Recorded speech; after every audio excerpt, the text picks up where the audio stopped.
Headline news most affecting Chilliwack this week. The DFO and the Environment Ministry shutting down vehicle traffic at Gill Bar. The names Reichelt and Soutar will be back on the ballot in October. The latest on the parking problems at Cultus Lake. And is there peace between the two major soccer entities? Josh will have more in sports. Our special guests this week include Chilliwack School Trustee Willow Reichelt and Chilliwack BIA Executive Director Trevor McDonald. All right, Chilliwack, let's get started. After a number of years where everything from 4x4s to pallet fires have damaged the local ecosystem and threatened the local environment, the Department of Fisheries, the BC Ministry of the Environment, Chiem First Nation, FVRD, and in consultation with the City of Chilliwack, have now restricted traffic access to Gill Bar. Now, you can still walk in, hike, or cycle into the area. Now, in their statement, DFO saying this was temporary, but in past actions in other areas of the lower mainland and along the Fraser River, these types of restrictions have lasted for years and in some cases still are in place. Just over a week ago, anglers on the Vedder River witnessed a violent assault of a person on shore by several men who are in a power boat. There were 4 men and 2 women on a jet boat, one woman with blonde hair, the other dark brown or black hair. The 4 men were wearing shorts. One had blonde hair and no shirt. One had a black shirt and a beard. One had a green shirt and was bald. And the driver of the boat wore a white shirt. Now, there are other unconfirmed social media reports that rocks were thrown at the passing boat, which may have triggered this assault, which again was on video. Now, none of that part was confirmed about the rocks, but anyone with information about the assault is asked to call the non-emergency line for Chilliwack RCMP. Willow Reichelt will run for a second term as Chilliwack School Trustee. Her first term, including time as board chair, was filled with some drama from some members of the board who felt she and others had their own agenda and clashed with their right-wing views. Reichelt is a former teacher. Her husband continues to teach elementary school. In 2018, she was just a handful of votes behind Heather Maas for 4th place on the ballot. We'll have a conversation with Reichelt later on in the show. Deborah Soutar will try for another run at Chilliwack City Council. In 2018, she ran with the platform, "Our city is growing rapidly. We need leadership with a broad vision for the future." Quote, "I have proven integrity, history of community service, and a passion for Chilliwack that will make a valuable part of a new, energized city council." The longtime Rotarian has her social media in place with more information. chillTV will provide extensive election coverage coming up on October the 15th. Chilliwack Kent MLA Kelly Padden issuing a statement on the frustrating subject of parking along Columbia Valley Highway into Cultus Lake Provincial Park. She has met with the Ministry of Transportation to hear about the plans for a pilot of permanent delineators to address the issue, as compared to the temporary pylons that we've seen with some success over the last couple of summers. Padden telling chillTV that in reality, this really is a major problem only during long weekends in the summer, but it is an issue that needs to be addressed. Over the past weekend, social media lit up with videos of emergency vehicles having a tough time getting past illegally parked cars. The City of Chilliwack is replacing the Stewart Creek culvert crossing near Yarrow Central Road. That construction should be completed by the end of September. You are advised to use an alternate route if possible, or expect delays on Yarrow Central Road due to single-lane alternating traffic. Permanent repairs to the Othello section of the Coquihalla, Highway 5, are now underway to rebuild the highway to a more resilient standard following the significant damage from last November's storms. The $4.6 million contract for this section of the Coquihalla, which is about 3 kilometers north of the junction between Highway 3 and 5, has been awarded to Emil Anderson and the Chawathel First Nation. Now, construction is expected to start within the next week and could be completed by the fall. Crews will reinstate some 460 meters of the southbound lanes that were washed out. There are temporary lane closures on the southbound lane of Tyson Road during the Trans Mountain Pipeline construction. Work is now underway in a series of phased activities along the pipeline right-of-way between Popcom all the way to Boundary Road. Work is continuing on the rear playing field at Vedder Middle School. Now, that work has to be completed by September because that's when the kids go back to school. Oh my gosh, look who I just ran into. It's the president of Chilliwack Pride, Terry Westerby. Hey. What are you doing downtown today? Planning Chilliwack Pride, of course. What? Chilliwack Pride? What's going on that event? On August 21st, we're going to have food trucks, we're going to have vendors, we're going to have all sorts of family fun activities, and of course, you're going to be there, aren't you? I am going to be there. Yes, and so Will are you.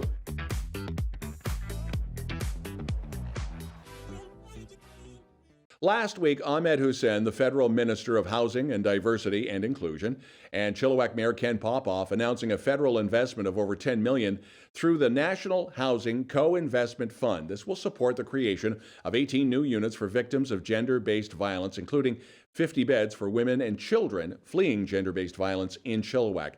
This will all be operated by Wilma's Transition Society.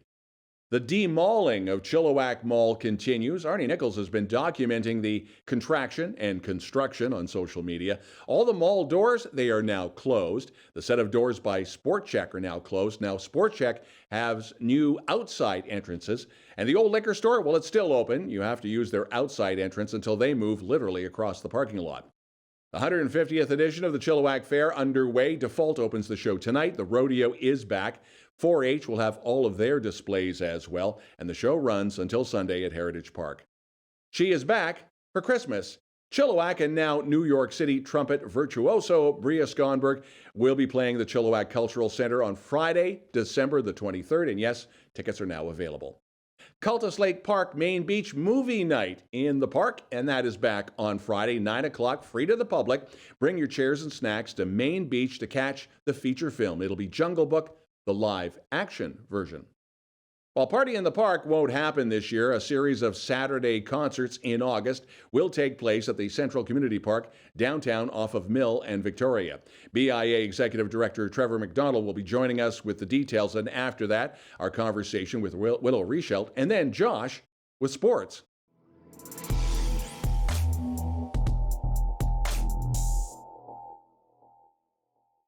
chillTV's News of the Week continues with the BIA Executive Director Trevor McDonald.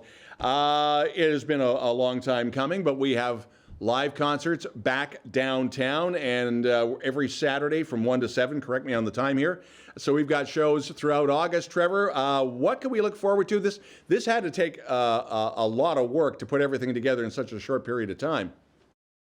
Well, Don, it's just so nice to be able to say live music downtown again, to be honest with you. I have a lot of connections with the entertainment industry here in town, so that's was just some phone calls made, and we've got it happening. It's going to be a substitute for our Party in the Park concert series that we do every year. We're coming back with a little bit different. We're doing Saturdays, as you mentioned, starting at 1 p.m., going till 7 p.m. in Central Park, one block north of Five Corners. Where Party in the Park was held every year, we're going to do it a little bit different this year. We're putting the bands right in the round facing toward Mill Street. So instead of facing towards College, we're going towards Mill Street, and we have a great lineup of bands and DJs this year. We're adding DJs to the mix as every Saturday in August.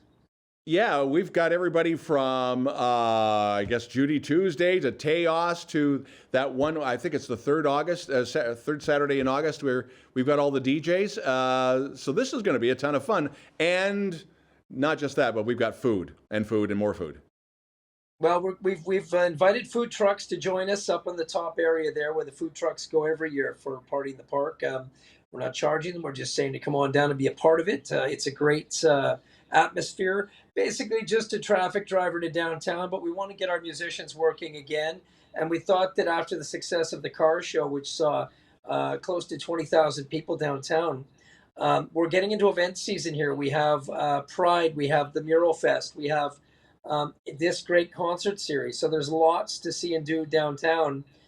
This concert series kicks off August 6th. Of course, is coming Saturday with Judy Tuesday, Lost and Loaded, and Dog Days, which are 3 really diverse bands.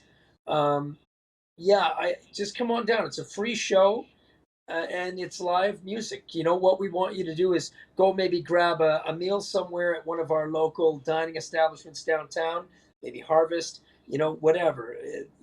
Maybe just sit and listen to the music from Flashbacks Brew Pub, but just come on down and be a part of it. Yeah. And plenty of parking too, which is the upside, even though there is obviously construction still going on, but it is a Saturday, so you shouldn't have too many problems finding parking, and there is transit.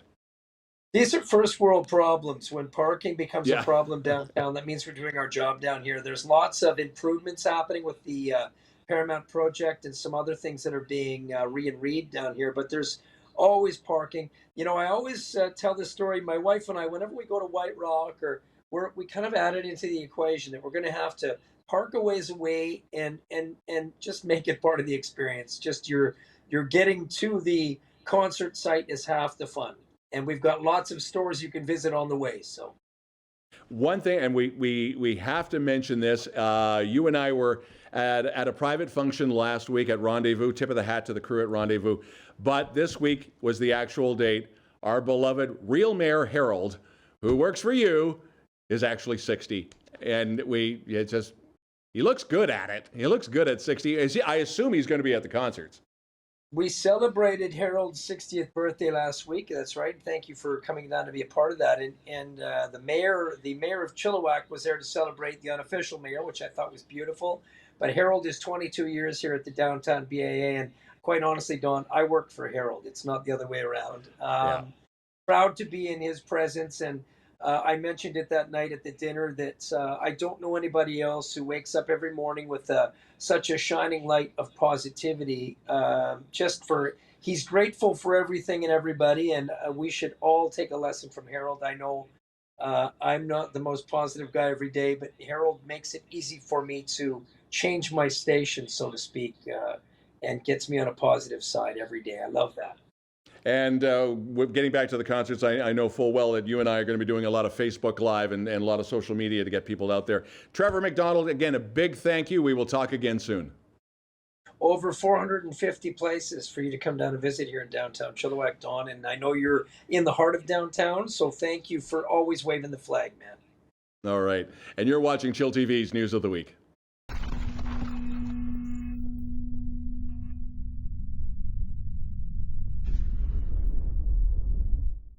Chill TV's News of the Week continues in conversation with Willow Reichelt, who will run for a second term for Chilliwack School Trustee. I am kind of curious, how long was the process to say you were going to go for a second term? I would assume you had a conversation with your husband and the kids. Yeah, it was quite challenging to decide whether I wanted to run again, actually. I'm so passionate about public education. I really do believe it's like the foundation of a democratic society. And I love the work I do as a trustee. I love supporting people, and I like going to the events and actually really being able to use my teaching degree and the things that I learned about education, even though I'm no longer teaching. I love all that part. But it's obviously been quite challenging with the current board composition and very stressful for me personally. So I did really have to think about it, whether I was willing to run again. But I really, really believe that most people in this town want a really strong functioning school board, and I think I can be part of that. So I'm running again. I got to ask, because you do work for Dan Coulter. He used to be school board chair. Any words of wisdom or encouragement from your boss, or is he trying to stay out of it? Because now he is an MLA, and I would assume he'd have to worry about P's and Q's.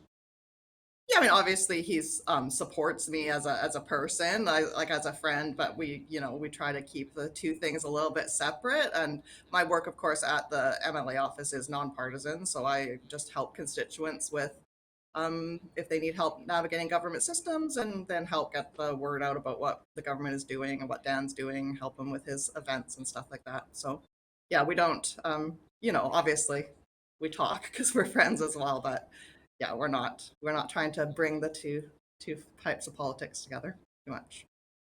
Got to ask this because it was out there last week. We mentioned this to Terry Westerby, who is going to be running for school board. Dr. Daryl Ferguson made some comments. Terry Westerby said that, and I'm just paraphrasing, and he said it right here on Chill TV. I'm not going to address that because we're moving forward. You were mentioned in some of those comments from Dr. Ferguson. your sentiments, or is it similar to Terry Westerby saying we're moving forward?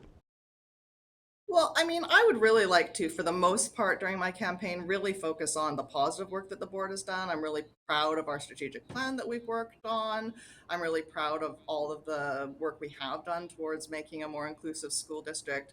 It has been challenging, and I think I've been public about some of the harassment that I've faced from Trustee Ferguson in particular, and his announcement was a continuation of that. But I don't want to dwell on that. I want to move forward, and I hope that Chilliwack voters can really see who on this board cares about kids, who on this board actually cares about public education, and who's in there for the wrong reasons. And I hope that everyone makes the right choice, so we have a really positive board moving forward. October the 15th, chillTV will have extensive coverage of the municipal election. Willow Reichelt going for term number 2 on school board, and thanks again for joining us. Thank you, Don. And you're watching chillTV's News of the Week.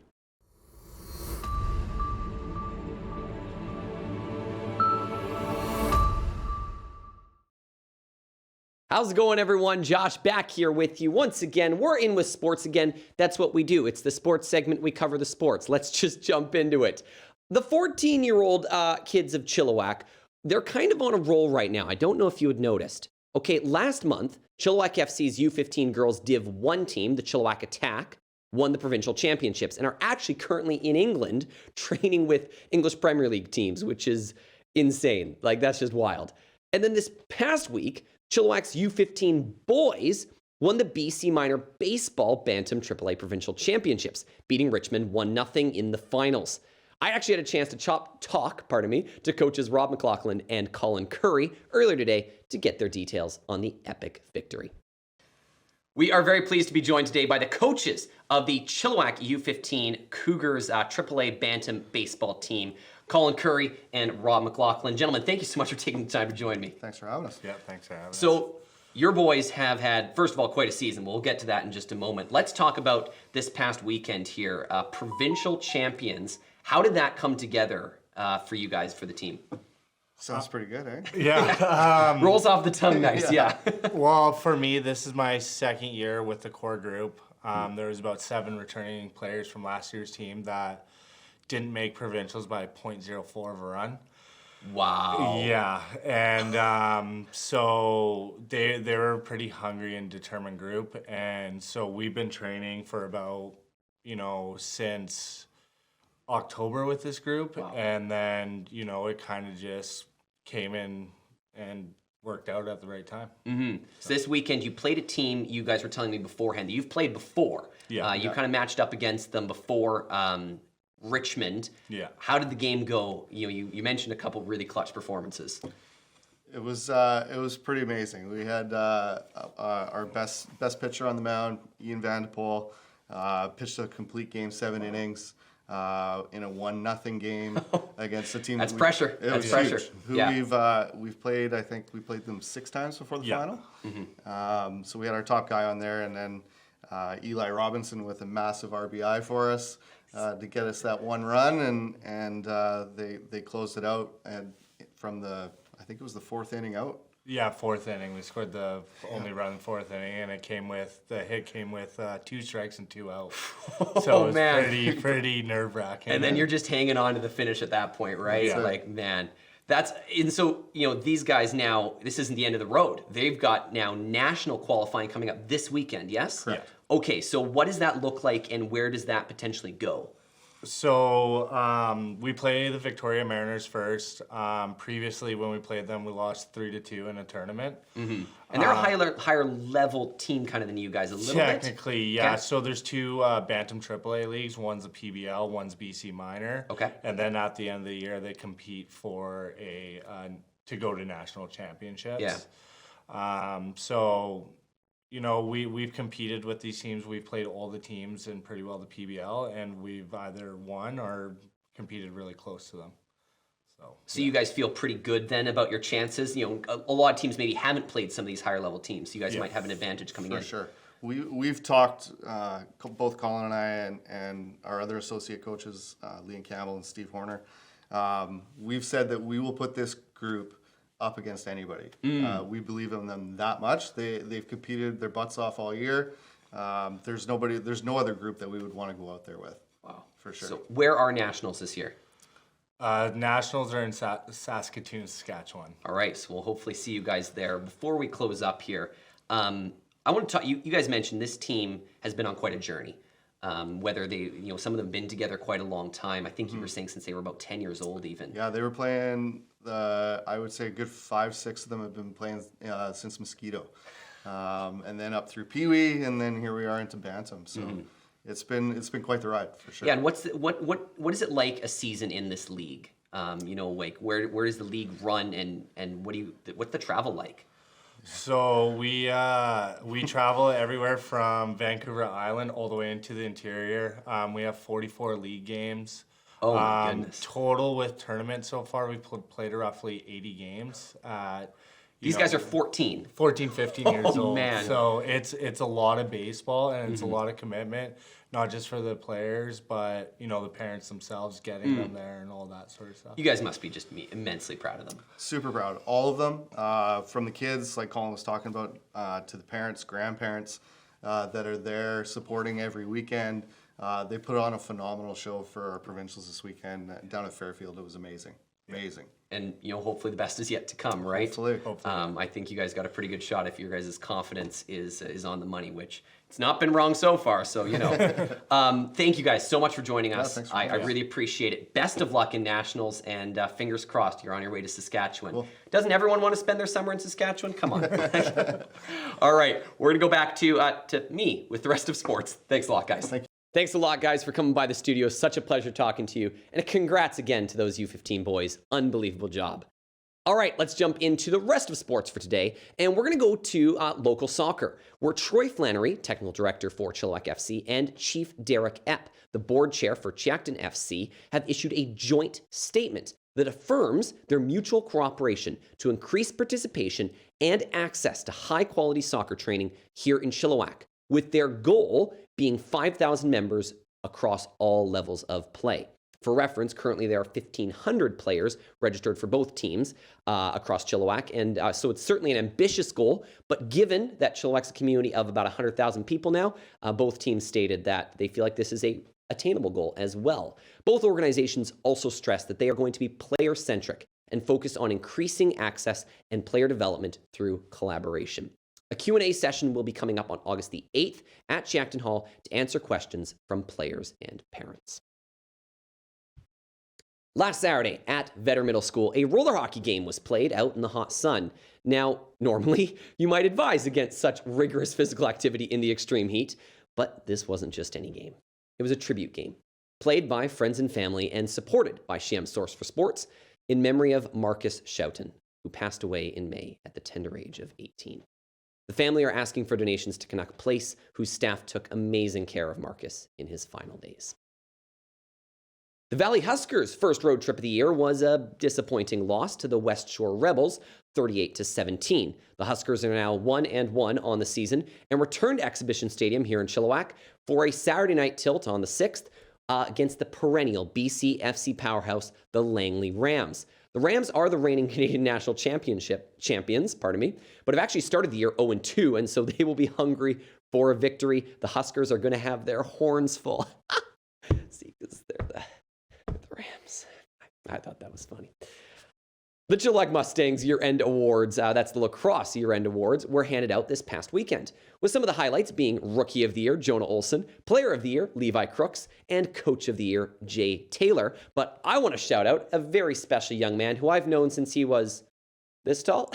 That would be Danny Ortute. Congrats on winning Referee of the Year. Attaboy, and congrats to everyone involved. What a great night. All right, that's all we've got for sports. Thanks for tuning in as always. We're going to go back to Don, probably with the weather.